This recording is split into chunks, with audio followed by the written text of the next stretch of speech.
Aspen Waite Radio. I'm really excited about having a chat with you. I was going to say welcome to the video, welcome to the studio that I'm filming in. This is actually my spare room that I'm in today. But Calum, I'm delighted that you've come on to have a chat with me because I'm so excited to find out more about the shows and the ideas that you have, that you've had and are going to have for them, and how you came up with them. Let's start with the Forest of Gleeb. Yeah, I know we'll go off on tangents, talk about lots of stuff. The whole concept of the Forest of Gleeb is incredible. But when you came into radio, was that something that you had in the bank and you thought, I'm going to use this one day, or is that something that as you got into radio, you thought, I know what's going to work? no, not at all, really. It was quite spontaneous. So I don't know if you remember, but originally when my old man asked me if I wanted to be involved in the radio station, and I was like, yeah, sure. The idea was to have sort of like a rock and a folk show. So the first show I ever did was some sort of like, there was some weird fusion between, the Dark Dell, what is now the Dark Dell, and the Forest of Gleeb. But after just like one, after one show, I don't know if you spoke to him about it as well, but he just came to the conclusion that it would actually be better to break it up into two. Yeah. And just one that was more, tailored, just for the rock and the metal and the prog and etc. And one that was just folky. I don't know. I've always been a little bit away with the Pixies, so to speak, I guess. And I've always loved fantasy, and it was, as I said, it was very natural. I mean, it's funny because like a couple of people have said to me, where did you come up with the idea for it and stuff? But it really was just on the spot, I remember being in the studio with Drew, and because I'd already decided to call that first show the Dark Dell, because I just think when you give a name to something, people are going to remember it more. And also it's even if you don't have in the title necessarily what it is, so in the Dark Dell and the Forest of Gleeb, it doesn't really mention anything about what sort of music's played, but it instantly almost gives you, both of them almost sound like what they are, Yeah.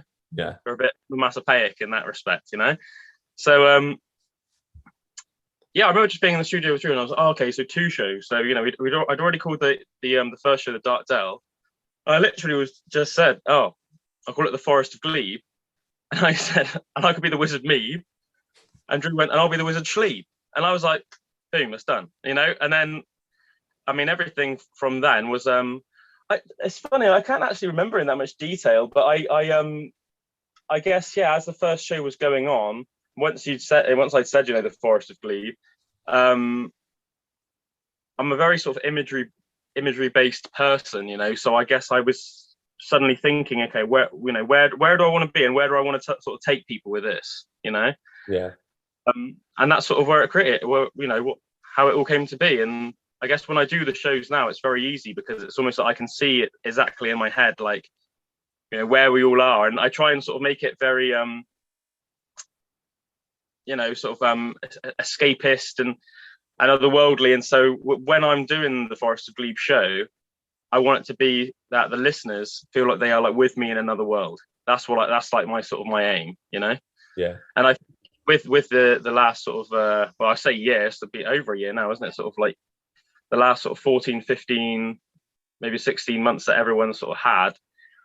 Everyone's so sort of fed up and sick and tired, and they need a break and they need some escapism. And the world seems a very stressful place nowadays. If it's not something political, it's coronavirus, or there's always something that's kicking off, isn't there? And I think people are just completely fed up with it. And you just want to get back to what actually is life about, and why are we even here?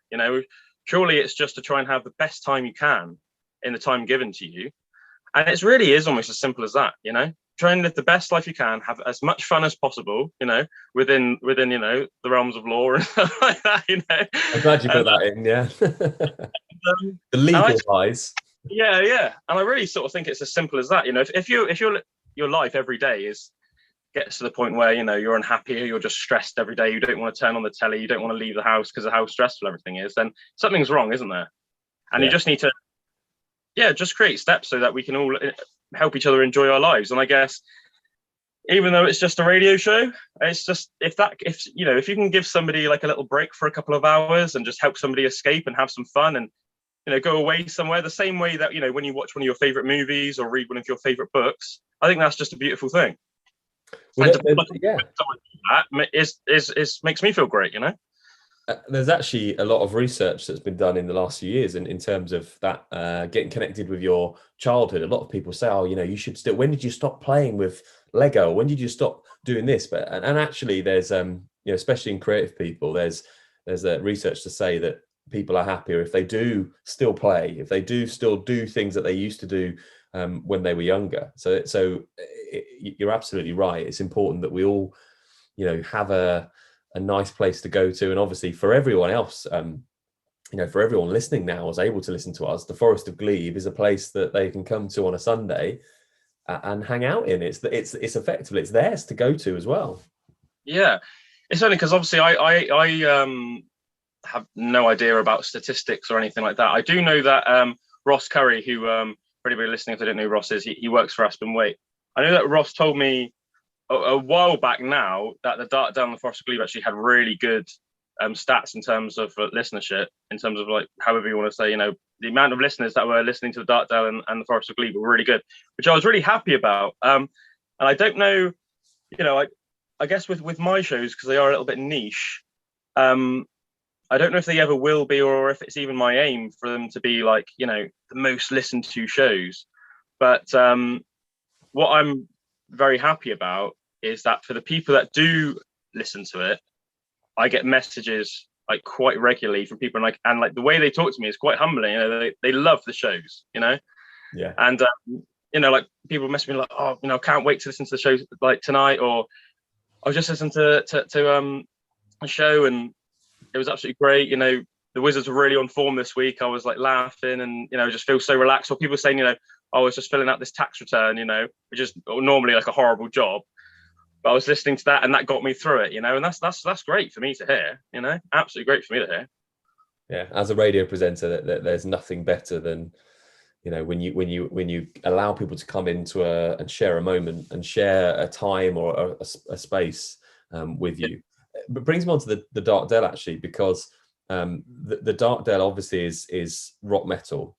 And I've listened to it a few times going into it, being not really the type of music that I would have listened to before.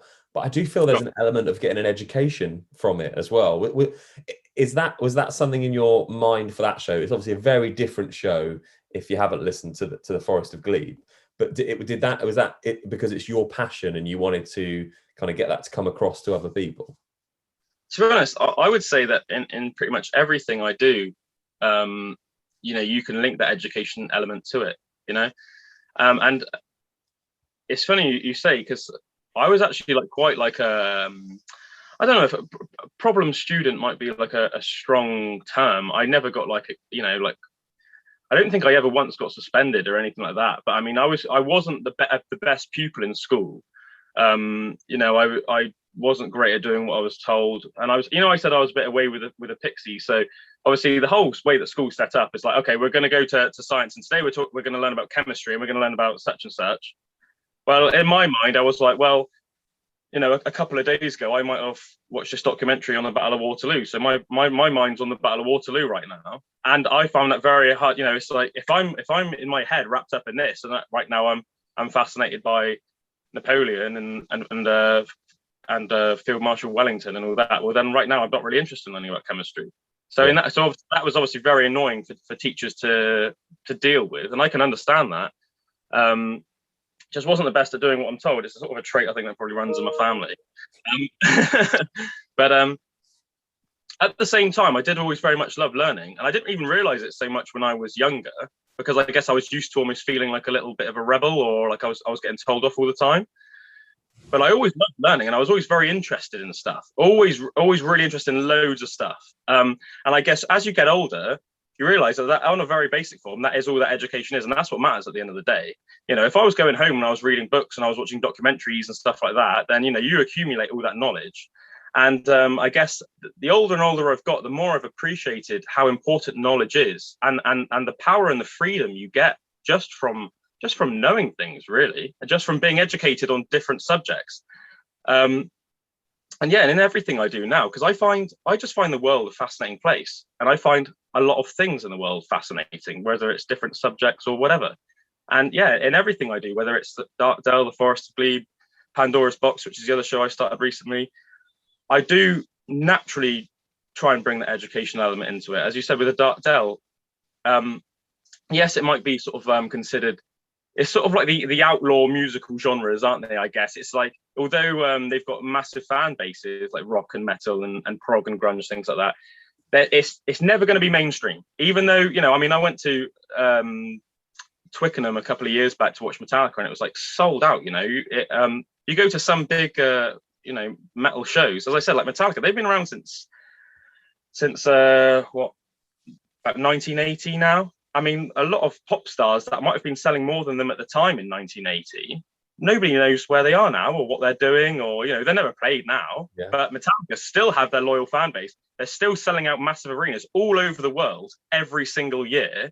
And although they might have only been selling half as much of them a year at the time in 1980, they're still bringing out albums now, and they're still doing really well. So they've got a very loyal fan base. And I think with that sort of music, sort of like rock, metal music, not only do they have a loyal fan base, but you do see the evolution of music, and it is a very loyal fan base. You know, you get lots of bands from guys my age or younger nowadays, and they are really respectful and pay homage to guys like Ozzy Osbourne and Metallica and you know, not even bands like that. You know, there's like other bands as well that aren't, you know, necessarily quite as in that category of metal or whatever. But yeah, I think to sort of show people almost like the history of music and how rock and metal has evolved and things like that, that's very fun to me. I mean, yeah, again, my uncle John is another guy that works for us from Waite called John Porteous, who's a great bloke, and he's like a big metalhead. And I sort of grew up with John around, and he was sort of like the guy that got me into Metallica and stuff like that. And he was sort of like educated me as I was growing up, you know. So it was like, oh yeah, you know, Metallica ended up like they were, because they were fans of Motorhead and Diamond Head and Deep Purple and Lynyrd Skynyrd, and you know, and they almost become this weird amalgamation of that. And that's almost like how music evolves. You know, you have somebody that are fans of these, say, 5 different artists, and then they create this sound which is almost like a mixture of that, and that almost creates like a whole new sound. Or you see it with you know, like you have like bands like Black Sabbath in the late 60s, 70s, and it was almost like, you listen to it now and it's almost like funny to think that back then people thought it was almost like such a big deal in terms of how heavy it was or how dark it was. Yeah. You listen to it now and it's like, it just sort of sounds like bluesy rock. It does, don't get me wrong, it does have this sort of like heavy element to it, like that it's very grand and epic, but I mean, it's not like, compared to some of the stuff nowadays, it seems tame. But I mean, you take sort of bands like that, and then obviously there was a big punk explosion in the 70s, you know, bands like the Sex Pistols and the Clash and the Damned, and you see how that influenced, you know, say like then American bands that were coming out then later on in the 70s and the early 80s, and you do get bands like Metallica who have that sort of influence from Black Sabbath, but there's that sort of rawness to it, which you usually associate with punk music, and then it almost like creates this whole new subgenre. You know, and I think things like that are fascinating. You know, it's almost like musical chemistry or something, you know. It's like you add a bit of that and you add a bit of that and you get this. Yeah, and that's how it evolves. And I think, I mean, and you can even go back before rock. I mean, rock really sort of came out of things like, you know, like blues and stuff like that. You know, blues and rock and roll, and you sort of mix it all together. And I find stuff like that very interesting. And I think, you know, yeah, if you can just sort of educate people about anything, but yeah, if people are into that sort of music, and you can sort of connect the dots for them, then that's great. I love that education runs through all of your shows, and I think that synergy between you know, all the way from the Forest of Gleeb, the Dark Dell, thinking about education, learning, you know, environment as well being really important. And that brings us on to Pandora's Box, which is on a Wednesday afternoon. Now I know that Paul Waite obviously does on This Week in History, which really was your first involvement in radio. And I remember sitting in the studio when you came in to do that, and Paul had been doing it for a while, but the knowledge in the room, and again, goes back to education with, in particular, history, was fascinating. And that conversation then grew.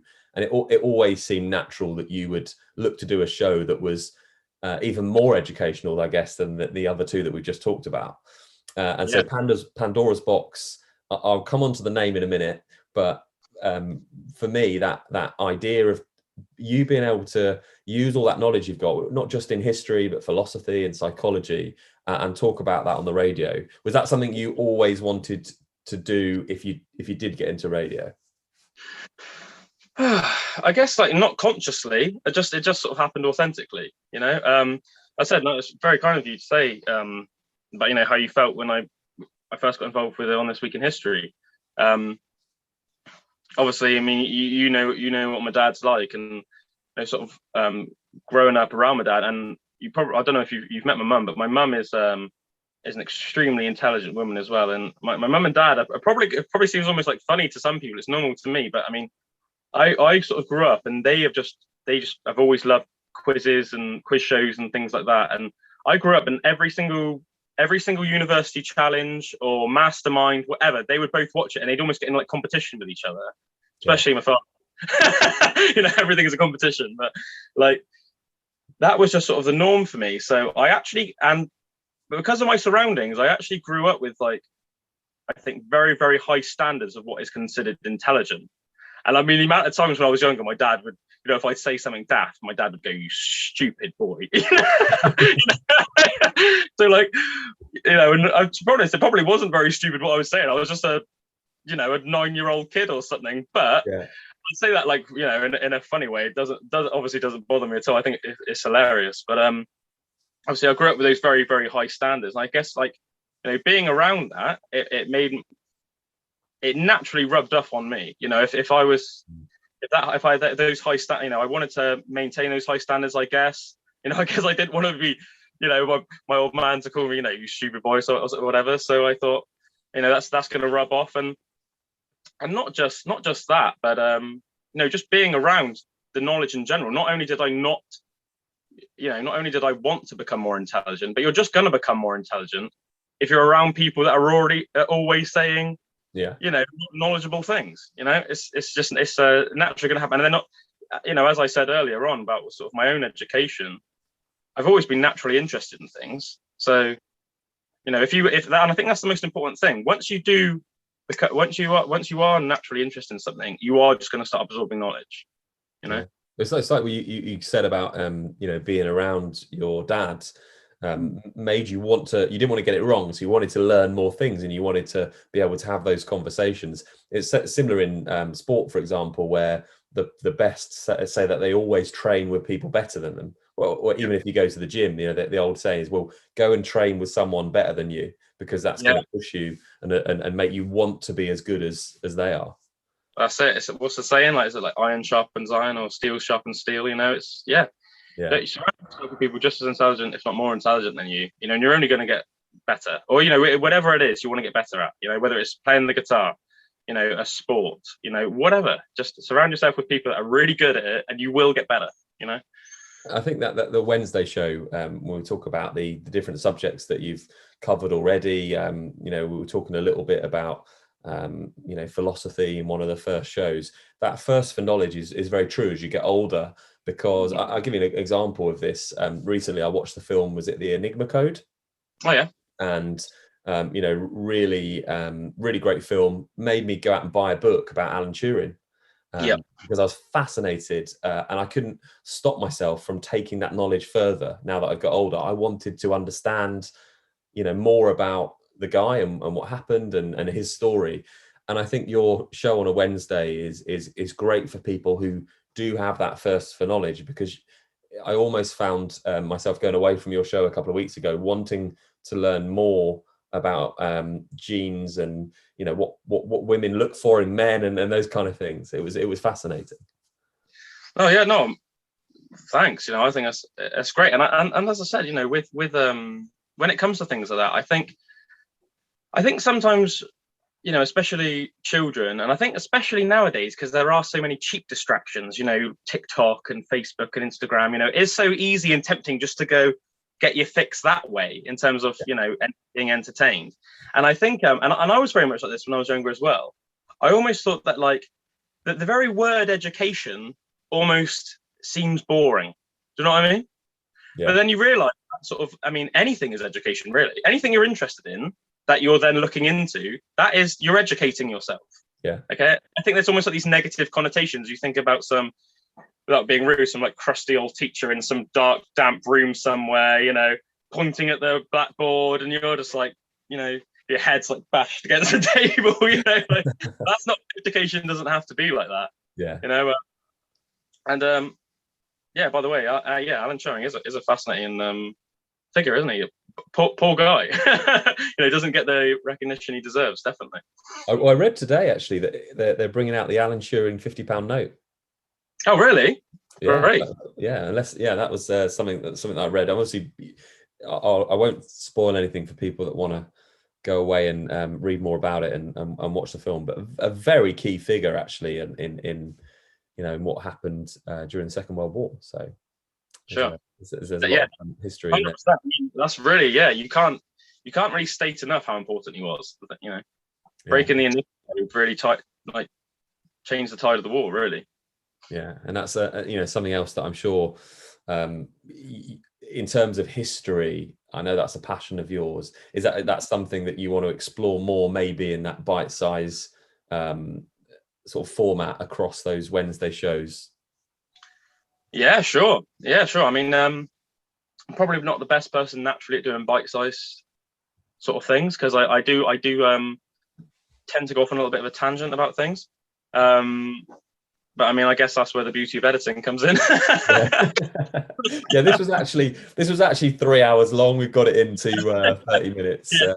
Yeah, thanks, Drew, who's one of the guys that edits for the show. Let's talk about the name, because once we'd had the Forest of Gleeb and the Dark Dell, when we arranged for you to do the Wednesday show, which I was really excited about, because it was going to be just slightly more taking that education theme on, as we said. I knew a name was coming, and then it dropped. Where was that from? Yeah, so obviously Pandora's Box is slightly different from my other shows in terms of the Dark Dell is very much the Dark Dell and the Forest of Gleeb. At the end of the day, they're all about music. I mean, they're both, as I said, I want them to be an escape for people. You know, there's that element, I really want it to have escapism. So the Dark Dell is sort of very wacky and sort of weird. You know, and really tailors to people, you know, to the alternative, you know, music scene, which don't get enough, you know, exposure in modern media. And then the Forest of Gleeb, you know, it's the folky fantasy escapism with just really beautiful music. But at the end of the day, the shows are still music first. You know, it's getting out these artists, getting them airtime, you know, showing people how amazing these artists are. Whereas Pandora's Box, it's the content is first and the music is second. So to me, that's a very big difference. You know, between Pandora's Box and the other shows. And yeah, I guess with the shows, I was sat there, I was thinking, what do I want to call it? Because you want to think of something that, you know, as I said, the Dark Dell, Forest of Gleeb, it just sort of sounds like what it is, you know? Yeah. And I wanted to come up with something that was just, you know, just as you know, really encapsulated what the show was about. So Pandora's Box in Greek mythology, it was like a box that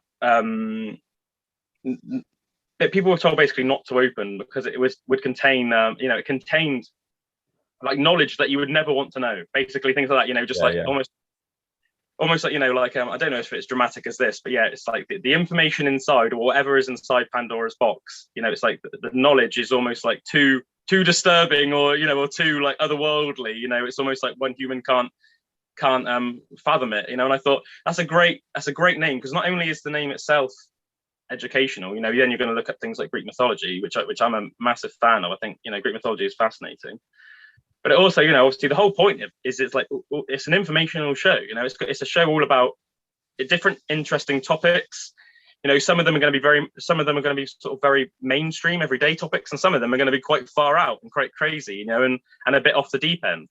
But yeah, I just like that sort of idea of almost like this like forbidden knowledge, you know, or something like that. And I just thought that was a really interesting idea. So that's the one I went with. And I thought it's a nice catchy name, you know, it's Pandora's Box. Even if you don't know what Pandora's Box is, it's quite a nice, neat little name, you know. Yeah. Well, I did actually know a little bit about what it was, but only, I have to say, from an episode of Doctor Who, that had Matt Smith in it, and they actually had Pandora. It was linked back to a story that one of the characters read as a child. Obviously, that makes sense now, but it was this box that was opening, and that couldn't happen. That was a really bad thing, and when it did, it was obviously Daleks and all sorts coming out of it. So sure.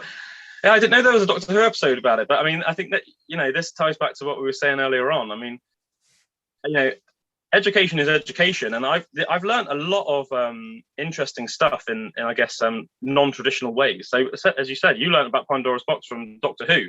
You don't have to learn about it in some old textbook somewhere. If you want to learn stuff from watching Doctor Who or whatever. What a fun way to learn about Pandora's box. Definitely. Doctor Who, you can learn so much. There's been episodes back in the Second World War, back in everywhere. I absolutely love it. But you're right. Things, and this I guess is really exactly what we were saying about all of the shows that you do. You can be in a certain place, you can learn something, you can be part of something in so many different ways, and that really is what the core of all your shows are about. Yeah, definitely. So I can't I don't want to go without asking you a couple of things away from radio. Obviously 3 amazing shows that are on Wednesday, Friday and a Sunday. But what do you do when you're not planning for your Pandora's box and the Forest of Gleeb? What do you like to do in with your life? Yeah, well, I'm a strength and conditioning as well, so that keeps me pretty busy. So and I think it's some people just do online coaching, some people just do in face-to-face PTing. I do it all. So obviously I was doing it all online during the pandemic and stuff like that, but I also am a nutritionist, so I will sort out people's diets for them, nutrition, diet plans. As I said, strength and conditioning coach, so mainly a specialist in people that want to get stronger. But I mean, within reason, I could do it all, or I could at least put you in contact with somebody. I'm not like sort of a marathon runner myself, so I wouldn't. But I certainly would be able to give someone a lot of help in how to become a good marathon runner. But my speciality is like strength and conditioning. So getting people stronger, getting people healthier. So yeah, I program for people, I PT people, I make people plans, both online and face to face. I really enjoy that. A little bit with what I was saying about how fulfilling I find it. If somebody messaged me and says that they were working today and one of my shows got them through their work, because they're really driven doing their work and they go through. If I can help somebody or change someone's life in a positive way by making them physically healthier and stronger. If you're healthier and stronger, your life's going to be better, isn't it? In every way. Yeah. Everything you do in life is going to be easier if you're healthy and you're strong, whether it's carrying the shopping up the stairs or you're doing some gardening, you've got some random DIY you've got to do in the house, like your mum says, oh, can you bring me that plant pot over here? Whatever it is. And let's face it, if you're healthy, you're going to live longer as well, so you and your family will appreciate it in the long run. So I find that very fulfilling. I like hiking. I hike regularly. I live right next to the Quantock Hills in Somerset, so I'm lucky in that respect. I mean, I literally, out my window right now, I can see the Quantock Hills. I'm that close. So it's literally just like a couple of fields, about 4 or 5 big farmers' fields, and then the Quantock Hills. So I hike all the time, play a lot of music, which is another thing actually that'd be nice for me to incorporate into the show sometimes. So me and Drew, who I do all the shows with, he's a really good musician as well. So about every other show on the Forest of Gleeb, we will like quickly record a song. And for the first time, we actually recorded, filmed us doing a song for the Dark Dell. So not last week, but the week before. And the only problem with us is we do always sort of leave it to the last minute. So with some songs, that's okay, and with others, obviously, they need a bit more time and attention. So I think we're gonna sort of put aside an evening where in future, if we are going to do that, we'll come in on like a Thursday evening or a Wednesday evening, and we'll actually spend 4 or 5 hours rather than trying to quickly do it in an hour before we do our shows. Yes, the music aspect, playing. I like playing folk music mainly. Music is a big part of my life. Other than that, it's just I'm a father to like a little girl, so it's just anytime I do get free, is obviously it's spending time with my daughter Evie. and just trying to fulfill family obligations. There's always something to do, whether it's and I've got quite a big garden, so I have to do a lot of gardening. Especially this time of year. It's like, for anybody out there that actually has a garden, you know exactly what I mean. Like, everything just grows like wildfire this time of year. So I enjoy my gardening, and just trying to see my grandparents, give back to the people that gave a lot to me when I was little. So I look after my grandparents, do jobs for them, things like that. And if I'm not doing that, if I do get any time on top of that, then I'm just trying to indulge my hobbies. So it's reading on something that I'm interested in. Trying to I've always got like a list in my head of things. Like, oh, look into that when you got a bit of time. So it's just following up on that. Said look into my hobbies. It was the World's Strongest Man recently, so I really enjoyed following that online and stuff like that. And that's it, really. Yeah. I'll tell you what, this is a bit I could sit and chat to all day. It's been fascinating to talk to you about your shows and really, the inspirations behind it and what you wanted to try and get across. And the best thing is we have kept this clean. This is family friendly. This can go out at any time. And those that are editing the videos will be really pleased about that. But Calum, thank you so much for having a chat to me, and we should do it again. Yeah, thanks for having me, Ben. It's been a pleasure. Aspen Waite Radio.